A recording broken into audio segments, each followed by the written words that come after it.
Siapa yang tidak pernah harus memutar jalan yang lebih jauh gara-gara jalan utama di daerah-daerah tiba-tiba ditutup untuk pengajian besar? Bayangkan kamu buru-buru karena ada urusan urgent atau ada keadaan darurat, tiba-tiba ada palang bambu bertuliskan, "Maaf, jalan ditutup karena pengajian." Tentu saja emosi, dan masalahnya bukan cuma itu. Setelah acara bubar, sampah berserakan di mana-mana, mulai dari plastik bungkus makanan sampai botol minuman berserakan seperti habis perang. Ironisnya, ini adalah acara keagamaan, acara yang seharusnya jadi ajang menanamkan nilai moral, tapi kenapa prakteknya malah begini?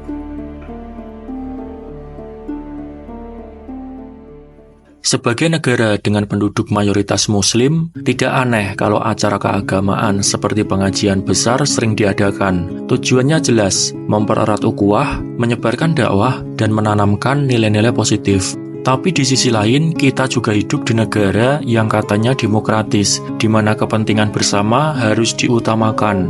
Nah, disinilah konflik mulai muncul. Ketika jalan umum ditutup untuk acara privat, apalagi tanpa koordinasi yang jelas atau solusi alternatif, apakah itu masih bisa dibenarkan? Dan lebih parah lagi, setelah acara selesai, siapa yang bertanggung jawab atas sampah yang berserakan? Penutupan jalan ini tidak cuma mengganggu pengguna jalan, ini juga menciptakan kesan buruk tentang bagaimana kita memandang peran agama yang kaitannya dengan kepentingan umum. Di satu sisi, agama mendorong kita untuk jadi manusia yang peduli, tertib, dan menghargai orang lain. Tapi di sisi lain, praktek seperti ini justru mencederai nilai-nilai tersebut. Apa yang salah? Apakah ini soal kurangnya kesadaran masyarakat, lemahnya regulasi, atau ada alasan lain yang lebih mendasar? Kalau Ahad Kliwon macet nih, ada pengajian lapanan tiap Ahad Kliwon ya. Pokoknya kalau Ahad Kliwon dijamin ini jalan sini macet. Agama dalam esensinya adalah panduan moral dan iman, tapi seringkali ajarannya terhenti pada simbolisme dan identitas semata. Pengajian besar jadi ajang berkumpul, mendengarkan tausiah, tapi apa yang dipelajari di dalam pengajian itu jarang tercermin di luar acara, apalagi jika pengajiannya dipenuhi dengan konser yang kurang nyaman untuk dilihat. Misalnya, Nabi Muhammad mengajarkan pentingnya menjaga kebersihan yang tertuang dalam hadis-hadisnya. Tapi realitanya, acara keagamaan seringkali malah meninggalkan sampah yang berserakan seperti habis terjadi huru-hara. Di sini, seakan agama tidak lagi jadi motor perubahan perilaku, tapi lebih kepada seremonial semata. Dalam konsep demokrasi modern, ruang publik adalah milik bersama, yang artinya harus dikelola dengan prinsip keadilan untuk semua pihak. Ketika jalan umum ditutup tanpa pertimbangan matang, itu berarti satu kelompok memaksakan kepentingannya di atas kelompok lain.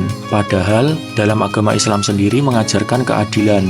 Surat Al-Maidah ayat ke-8 misalnya, menekankan pentingnya berlaku adil bahkan terhadap diri sendiri maupun orang lain. Jadi, apakah adil kalau hak ribuan pengguna jalan dikorbankan demi kepentingan satu kelompok kecil? Masalah penutupan jalan ini seringkali terjadi karena kurangnya perencanaan yang baik. Acara besar tapi ditempatkan di lokasi yang bisa mengganggu kepentingan umum, kurangnya tekanan dalam penanganan sampah, dan tanpa adanya solusi bagi pengguna jalan lainnya. Padahal, kalau mau serius, banyak cara agar pengajian bisa tetap berlangsung tanpa mengorbankan kepentingan umum. Contohnya, gunakan lapangan dengan kondisi yang memadai, bukan di tanah lapang yang kecil bahkan jalanan umum. Atur petugas kebersihan dan pastikan sampah langsung dibersihkan setelah acara selesai. Masalah sampah ini sebenarnya mencerminkan kontradiksi besar dalam masyarakat kita. Di satu sisi, kita mengaku menjalankan agama, tapi di sisi lain, kita abai terhadap dampak perilaku kita terhadap lingkungan. Penelitian menunjukkan bahwa sampah plastik yang seringkali mendominasi limbah acara besar seperti ini butuh ratusan tahun untuk terurai. Jadi, apakah benar manusia adalah khalifah di bumi? Mencintai bumi ciptaan Tuhan saja tidak bisa, malah justru merusaknya. Di banyak daerah, pemerintah lokal seringkali tutup mata terhadap masalah ini. Alasannya, takut dianggap anti agama, menyenangkan kaum mayoritas, atau khawatir kehilangan dukungan politik. Tapi seharusnya, Regulasi tentang penggunaan ruang publik harus ditegakkan tanpa pandang bulu. Misalnya, pemerintah bisa membuat aturan bahwa penutupan jalan hanya boleh dilakukan dengan izin resmi yang mencantumkan syarat-syarat yang tidak mengganggu kepentingan umum. Dan panitia acara wajib menyediakan fasilitas kebersihan. Kalau tidak, ya jangan diizinkan. Yang tidak kalah penting adalah mentalitas masyarakat kita yang seringkali cuek. Banyak yang berpikir ini cuma sekali saja kok, tanpa sadar bahwa kebiasaan kecil ini bisa berdampak besar. Edukasi tentang pentingnya menjaga ruang publik, mematuhi aturan dan menghargai orang lain harus dimulai dari tingkat yang paling dasar, yaitu individu, keluarga, dan sekolah. Masalah penutupan jalan untuk pengajian besar ini sebenarnya mencerminkan hal yang lebih besar, yaitu kurangnya kesadaran kolektif tentang pentingnya menghormati kepentingan umum.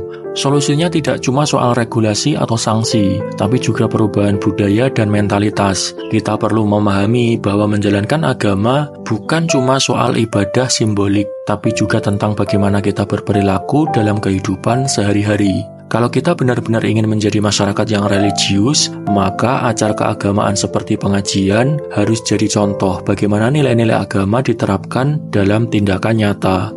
Mulai dari perencanaan yang baik, penghormatan terhadap ruang publik, hingga tanggung jawab terhadap lingkungan. Dengan begitu, kita tidak cuma mendengarkan dakwah, tapi juga mempraktikannya dalam kehidupan nyata.